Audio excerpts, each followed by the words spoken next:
ये आपने आरोप लगा दिए हैं स्थानीय पार्षद, तो ये क्या आपने बोला कोई तालाब का मुद्दा है, जो तालाब कब्जा किया जा रहा है उसमें आपकी कुछ जमीन है, क्या है कोई बताइए भाई साहब, ये तालाब नहीं है जी।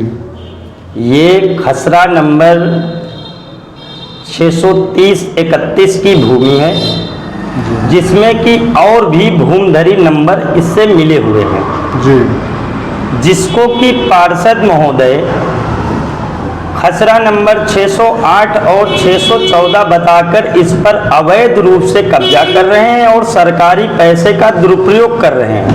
पार्षद जी का नाम आप कृपया लेना चाहेंगे अगर आप सही समझते हैं तो? हमारे पार्षद राम नरेश रावत जी हैं, जो कि सरकारी पैसे का दुरुपयोग कर रहे हैं भूमधरी जमीन पर।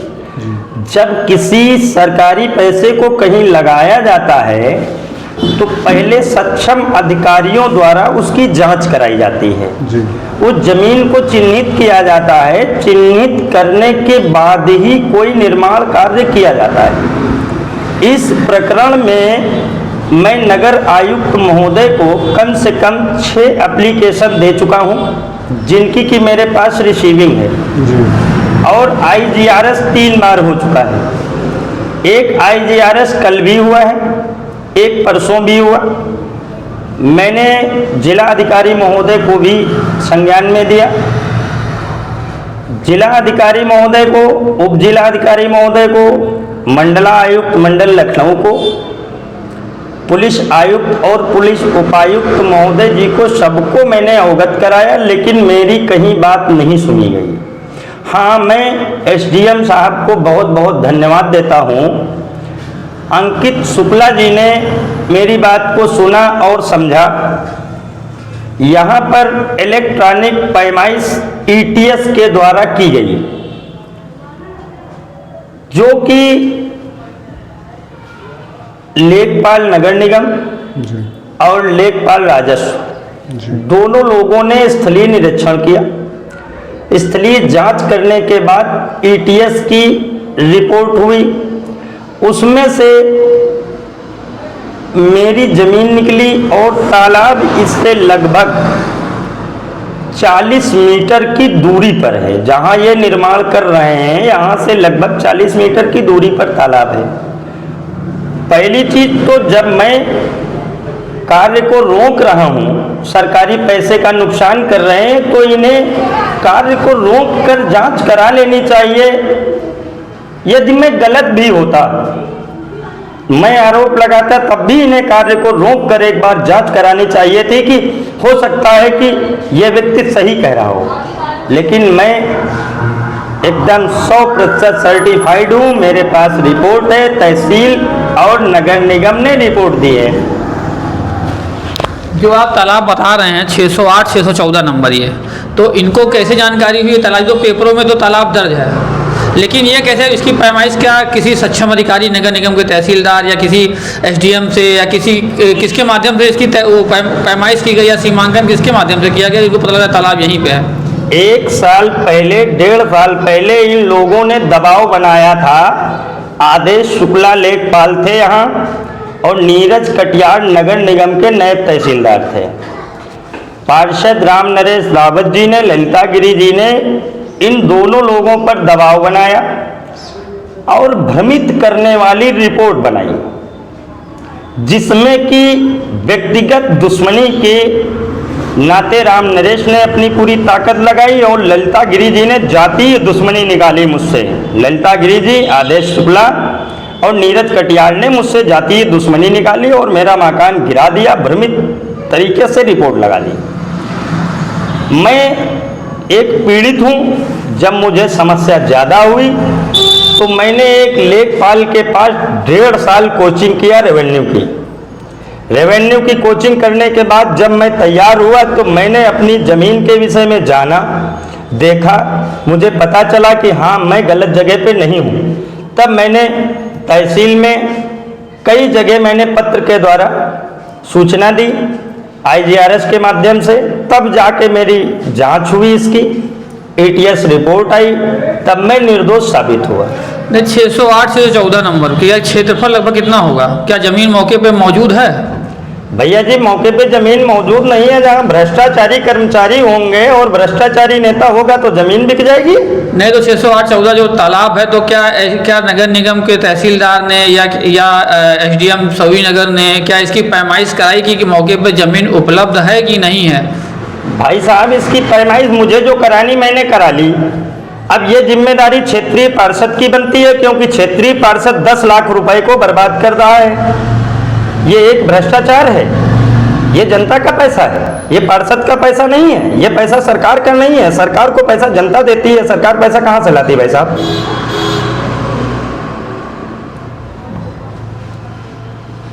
आपने बोला कि आपके साथ जातीय दुश्मनी और ऐसा भेदभाव हुआ, ये इसका क्या आधार है? बिल्कुल हुआ। मैं पासी हूँ और पासियों पर घोर अत्याचार हो रहा है।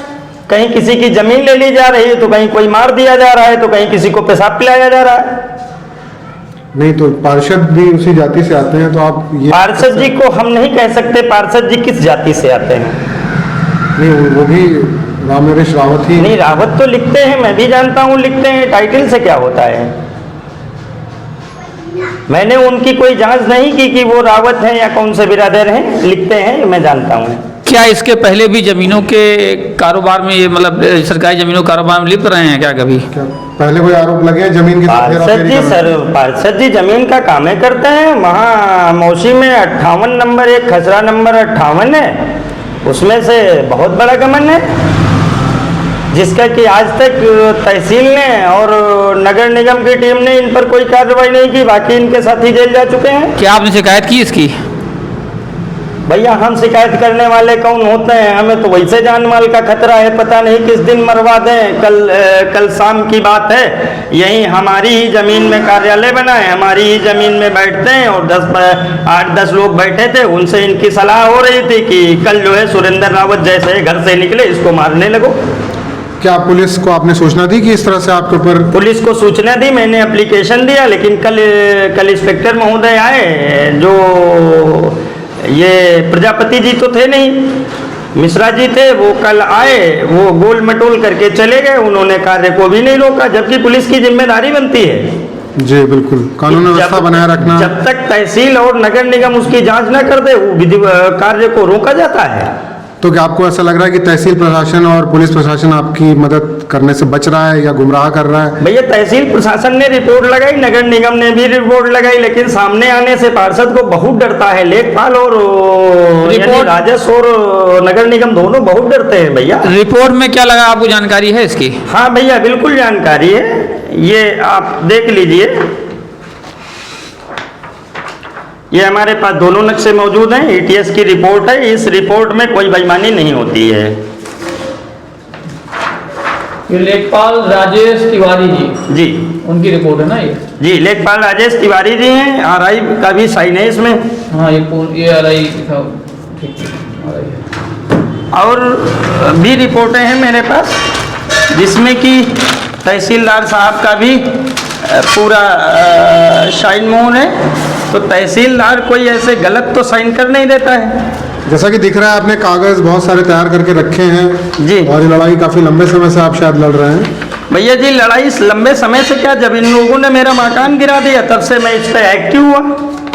ये देखिए, ये भाई साहब रिपोर्ट है, ये तहसील की रिपोर्ट लगी हुई है। इसमें RI का न तहसीलदार का और कानून को साहब का सबका साइन है जी। तो मतलब क्या रिपोर्टें लग चुकी हैं और सब चीजें पता होने के बावजूद भी मतलब कार्रवाई नहीं की जाती है? नगर निगम को मैंने 1 बार नहीं 6 बार संज्ञान में दिया और कई IGRS किया, जिनकी की प्रतिलिपि मेरे पास है। क्या जवाब दिया जाता है वहाँ से जवाब ये दिया जाता है, बस आप 2 दिन रुकिए, मैं कार्रवाई करता हूँ। 2 दिन करके पूरा बनवा दिया। कुल मिला के इस चीज को टाला जाता है और दूसरा पक्ष अपना काम करता है। जब से मैंने कार्रवाई करनी चालू की थी, जब से मैंने एप्लीकेशन देना चालू किया था, यहाँ सिर्फ नगर निगम का लेखपाल और राजस्व के लेखपाल आए, जांच करके चले गए, लेकिन उनकी काम रोकने की हिम्मत नहीं पड़ी। सरकारी पैसे के गमन में वो भी शामिल हैं। हमारी समझ से उन पर भी कार्रवाई होनी चाहिए। अच्छा, यहाँ के जैसे क्षेत्रीय विधायक राजेश्वर सिंह जी हैं, वो काफी एक्टिव रहते हैं और जनप्रिय है, जनता पसंद भी करती है। क्या उन तक ये बात पहुंची, आपने पहुंचाया? देखिए विधायक जी को मैं गलत कभी नहीं कह सकता। विधायक जी बहुत अच्छे आदमी हैं, लेकिन पार्षद जी विधायक जी के नाम का सहारा लेकर लोगों के साथ गलत करते हैं। ऐसे लोगों को विधायक जी को दूर कर देना चाहिए। क्या यहाँ पे कुछ इस तरह की शिकायतें भी हम लोगों के संज्ञान में है कि कुछ अवैध वसूली का भी खेल होता है? नहीं, अवैध वसूली तो होती है भैया। पूड़ी की दुकान वाले 1500 रुपया देते हैं, शराब ठेके वाले 2000 रुपया देते हैं। लेकिन ये है कि जब उनसे सामने आने की बात करो तो बेचारे डरते हैं पार्षद को कि अगर जैसे हम कह देंगे तो हम दुकान नहीं लगा पाएंगे, क्योंकि पार्षद जी ने इसके पहले भी अतिक्रमण के नाम पे तमाम दुकानें तोड़वा दिया, लोगों के बड़े बड़े नुकसान कर दिया, गुमटियां तोड़ दी गई, ठेलियां तोड़ दी गई, पक्की दुकानों में बुलडोजर चला दिया गया। मतलब कि या तो आप हमें पैसा दीजिए और नहीं देंगे तो आपके ऊपर अरे भाई कार्रवाई होती है, लोगों की दुकानें टूट जाती हैं। हमारा तो मकान गिरा दिया गया था, 2 लाख रुपए मुझसे पार्षद जी ने मांगा था, मैंने देने से इनकार कर दिया, हमारा मकान गिरा दिया गया। अब आप क्या कहना चाहते हैं? आपकी क्या अपील है कि जो जनता सुन भैया रही है, हमारी प्रशासन सुन रहा है, आप क्या कहना चाहते हैं? हमारी शासन से प्रशासन से एक ही अपील है कि जांच कर उचित कार्रवाई की जाए। जी, मेरे जैसे निर्दोष पर जो आरोप लगाए जा रहे हैं ऐसे आरोप न लगाए जाएं, और सरकार के नेताओं और सरकार के अधिकारियों से मेरा अनुरोध है कि हमारे ऊपर अत्याचार बंद करें, हमें न्याय दें, जो दोषी हो उसे सजा दें। पार्षद दोषी हो तो पार्षद पे कार्रवाई करें, सुरेंद्र रावत दोषी है तो सुरेंद्र रावत पर कार्रवाई करें। जैसा कि अभी फिलहाल यथास्थिति है कि अब छठ का त्यौहार है, नज़दीक है, और अभी फिलहाल आप क्या चाहते हैं? पूजा हो जाए और उसके बाद ये हो? मैं देवी देवताओं का बहुत सम्मान करता हूँ जी। मैं खुद भी पूजा करता हूँ जी मैं नहीं चाहता हूँ कि छठ पूजा में विघ्न पड़े, जी, लेकिन ये वैकल्पिक व्यवस्था है, ये परमानेंट नहीं। इसे लोग परमानेंट व्यवस्था मानकर काम ना करें, वैकल्पिक व्यवस्था मानकर पूजा करें, क्योंकि जैसे ही पूजा खत्म होगी वैसे ही इस जमीन पे मेरा काम लग जाएगा। जिस भी अधिकारियों को आना है, सक्षम अधिकारी आके इसकी जांच कर लें, हमारी जमीन बाहर निकाल दें, अपना काम करें। जैसा कि आपने कहा कि इस पे 10 लाख रुपए लगाए गए हैं, हाँ, क्या ये 10 लाख रुपए इसमें लगे हुए हैं क्या? भाई इसमें भी साहब, भ्रष्टाचार था, इसमें भी भ्रष्टाचार ये है? भाई साहब बहुत बड़ा भ्रष्टाचार है। इतना ही नहीं, जितनी रोडें बनी है सारी रोडों में भ्रष्टाचार है, साबित करने वाला मैं बैठा हूँ। 30 तारीख से आरटीआई पे आरटीआई होगी, जिसका जवाब नगर निगम जोन 5 के कर्मचारी ही देंगे, क्योंकि जोन 5 के कर्मचारियों ने ही इसमें अवैध तरीके से निर्माण कराने का कार्य किया। और जब मेरी अभियंता से बात हुई, अभियंता ने कहा उस कार्य को मैं नहीं जानता हूं, उस कार्य के जिम्मेदार पार्षद जी हैं, पार्षद जी करा रहे, पार्षद जी ने पैसा दिया, उस काम को मैंने नहीं पास किया। नगर अभियंता ने साफ इनकार कर दिया। क्या पार्षद जी ने अपनी जेब से तो पैसा दिया नहीं होगा, सरकारी पैसा ही होगा? पार्षद जी के पास इतना पैसा होता तो पार्षद जी चुनाव में काहे लड़ते?